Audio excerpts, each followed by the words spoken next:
Hi everyone, and welcome back to the Growing Cars Show.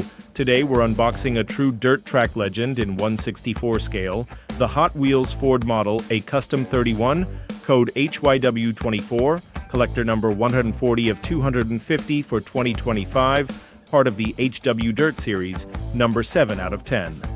This casting brings a raw, vintage racing feel with its weathered red paint, bold number 43 on the doors, and exaggerated off-road stance. The oversized wheels and custom exhausts give it a rugged personality, perfect for dirt track and hot rod dioramas. The real Ford Model A, 1927-1931, was one of the most popular cars of its era.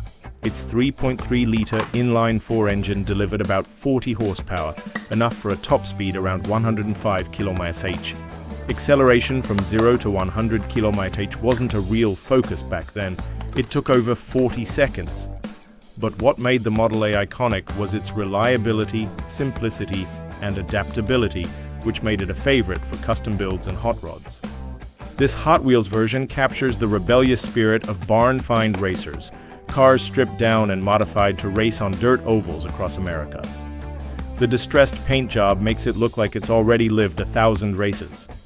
So whether you're a fan of vintage Fords, hot rods, or just unique die-cast designs, this Model A Custom is a must in any 1/64 collection.